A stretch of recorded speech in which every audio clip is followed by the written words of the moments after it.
And what are the problems faced in the implementation of citizen charter? One size fits all. One size fits all. So tendency to have a uniform civil code for all offices under the parent organization. Civil code have still not been adopted by all the ministries and departments, and this overlooks the local issues.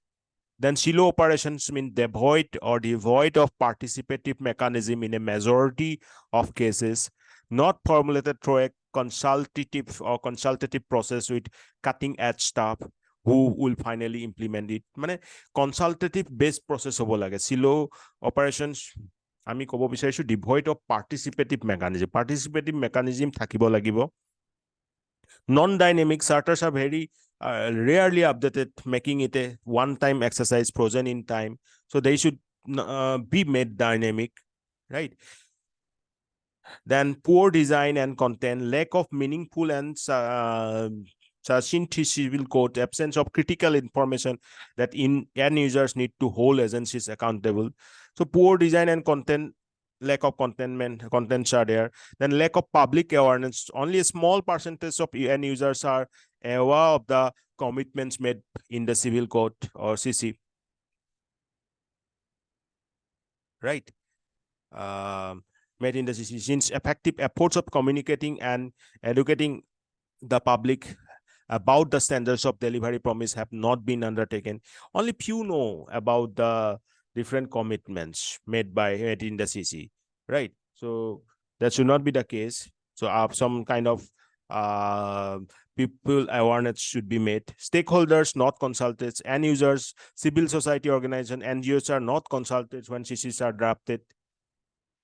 And since CC's primary purpose is to make public service delivery more citizen-centric, consultation with a stakeholder should be there, because these decisions are made only to make the public service delivery more citizen-centric. Yes, we are focusing on the citizen-centric approaches.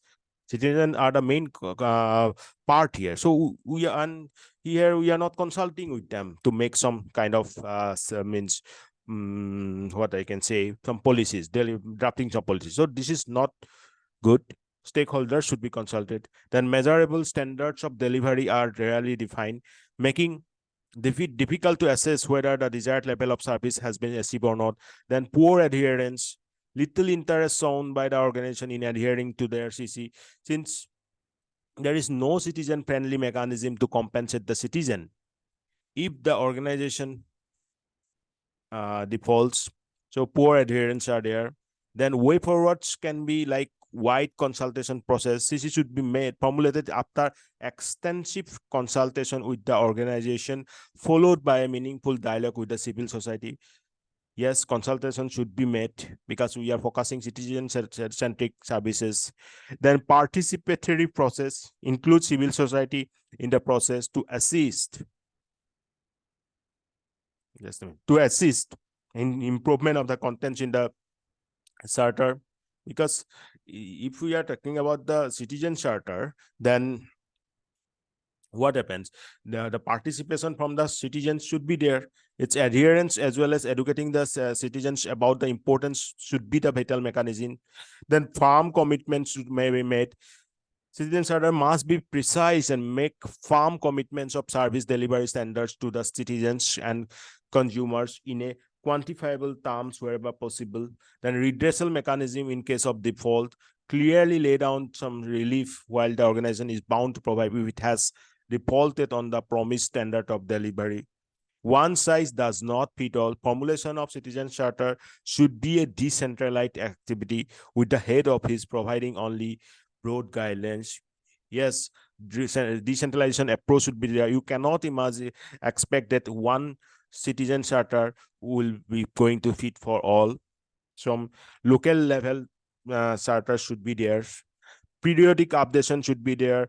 Fixed responsibility should be there. So hold officers accountable for the results. Fix specific responsibility in cases where there is a default adhering to the CC. So citizen charter is playing, conclusion, we can say like that, citizen charter is playing a prominent part in ensuring minimum government, maximum governance. Remember, citizen charter is implying what? Implying or playing a prominent part in ensuring minimum government, but maximized or maximum governance.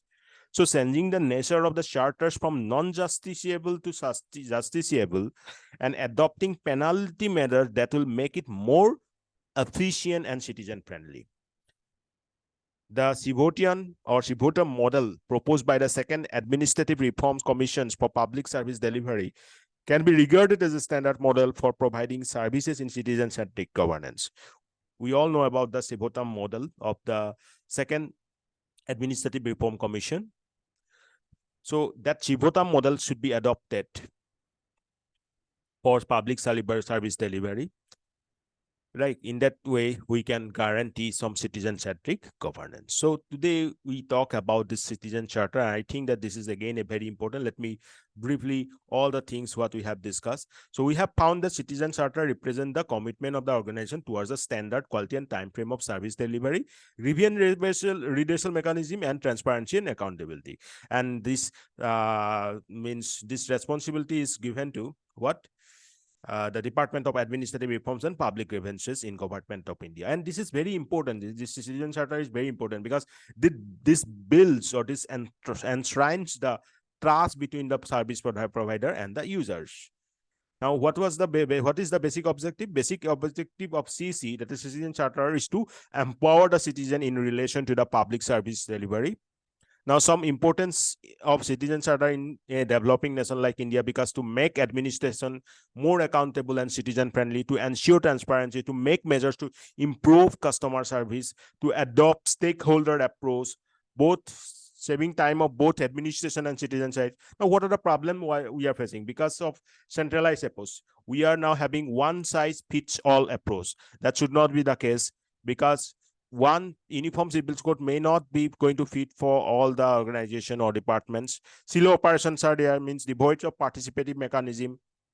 In a majority of cases, no formulated through a consultative process with cutting edge staff who will finally implement it. Then non-dynamic, once character frame, then really it being updated. So it is updated it a long time exercise and frozen in time. Then poor design and content, lack of meaningful information are there. Then some lack of public awareness. Only a few % of the public knows about the citizen charters. Others are not aware with this, and awareness should be increased. Then stakeholders not consulted, because end users, civil society organization, and NGOs are main part of this civil thesis while drafting, right? They should be consulted when we are making such type of citizen charter. So because a citizen charter's primary purpose is to make public service delivery more citizen-centric, and consultation with stakeholder in such cases should be made must. Then measurable standards of delivery are really defined, that how these delivery services or standards should be delivered, and making it difficult to assess whether the desired level of service has been received or not. Then poor adherence, little interest shown by the organization in adhering to their citizen charters. They are not following. Many organizations are not following this, because no citizen-friendly mechanism is there to compensate the citizen if the organization defaults. Now, way forwards like wide consultation process should be adopted. Citizen charter should be formulated after extensive consultation with organization, followed by a meaningful dialogue with the civil society. Dialogue should be there. Consultation should be taken. Then dialogue should be delivered to the citizen. Then only citizen charter should be built. Then participatory process should be there, because include civil society in the process, including civil society in the process to assist the improvement in the contents of the charter. If participation is there, then only we can say that the citizen charter as an outcome will be a more improved one. Its adherence as well as educating the citizens about the importance of this business mechanism should be there. Then firm commitment to be made. Yes, this is citizen charter must be precise and make firm commitments of the service delivery standard to the citizens and consumers in quantifiable times wherever possible. Then redressal mechanisms are there, clearly lay down some relief if citizens, if the organization is bound to provide, if it has defaulted some of the standards of the delivery. if the organization is defaulting some services, then they has to actually compensate those things. So redressal mechanism should be there, and one size never fits all. Never, no, one size does not fit all, because in maximum cases we can see centric is a kind of centralized approach. This should be made decentralized. Head office should only provide the board guidelines, but there should be some local manifestation or manipulation of these citizen charters. Then periodic updation should be there. Responsibility should be taken by some officers. So citizen charter playing a prominent part in ensuring minimum government but maximum governance. Right? Remember the term: minimum government, maximum governance. So changing the nature of the charters from non-justiciable to justiciable. Justiciable holehe hobo paribo etu, right? Because if non-justiciable is there, then we cannot take the we cannot take the benefit of these citizen charters properly, because law should be there to enforce it. We can approach the court to make it implemented.